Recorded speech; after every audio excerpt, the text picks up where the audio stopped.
All right, knock sensor, 2003 to 2008 Toyota Corolla or Matrix. You should be in roughly the same location, whether you have a base model CES or the XRS like this. Your base model is going to have this plastic manifold. The XRS with the 2ZZ motors, the metal one like this. But your knock sensor's down in there behind it, so we're gonna have to lift the car up to get to it, and I will show you. First, since we're working with electrical components, plus I'm gonna want to reset the check engine light. Once I replace it with a good sensor, I want to go ahead and disconnect the negative terminal from the battery. And whenever you do that on these cars, you want to disconnect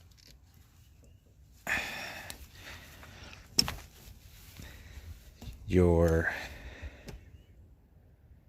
wow, I'm not awake yet, mass airflow sensor, because these are really sensitive. Unplugging and reconnecting the battery can cause a surge of electricity when you plug the battery back in, possibly even while taking it off. And on these cars, it's known to fry your $250 mass airflow sensor. So unplug that, disconnect negative terminal. When you're done, reconnect it. Last thing, don't forget to plug it in after you reconnect the battery. Alright, so a lovely little knock sensor is going to be, oh, those pipes in the way. There's your oil filter, starter, and that's going to be it. Right up there, that black thing in the center of the screen there. Where we at here? Anyways, that's it. Black thing with the electrical connector there, so need to unplug that and we'll remove that bolt. Alright, so I unplugged the oil one there so I could move that out of the way and give me a little more room. As you can see, I got it unplugged. Good luck getting your arm up in there to unplug it. The higher the vehicle is, the easier. You might have to get someone with a skinnier arm to get up in there. I managed to get it, but I tore my arm up pretty good to get it.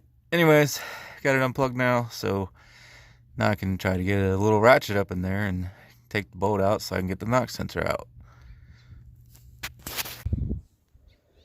Yeah. So you want to hit that with some PB Blaster first. That bolt's pretty rusty.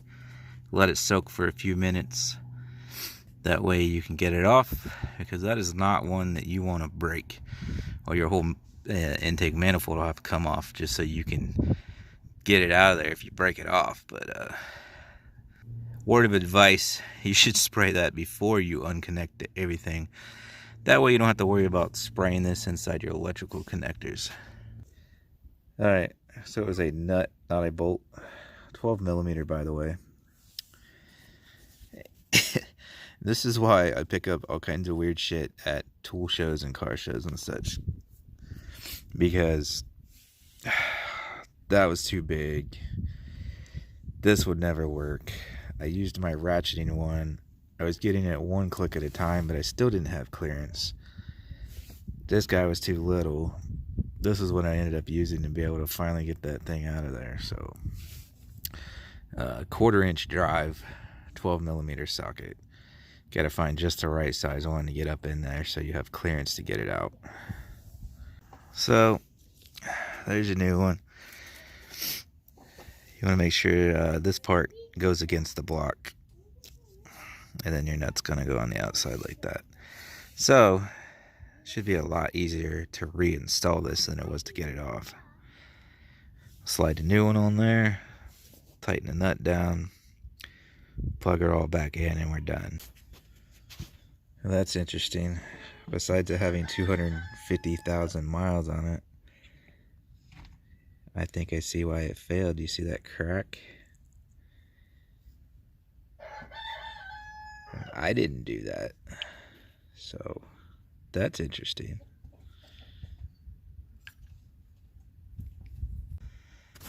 Alright, finally all done here. One thing I noticed is when I was tightening it down, the sensor tries to spin on you right as the nut starts to tighten down, so you may want to position it a little off to the right. That way, as it tightens and spins to the left, once it's tight where you want it, it'll end up in the right position so that you can easily plug that back in. Roughly the position I have it in now.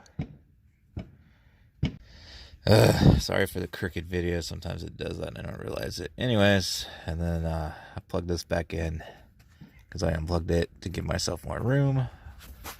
Make sure everything's plugged back in. On a side note, be cautious not to bust any of these wires trying to jam your hand up in there. You're going to be in a real bad situation where you're going to have to repair a wire where there's no room to do so. So I'm going to reconnect my battery, tighten that back down, plug my mass airflow sensor back in, and it should be good to go.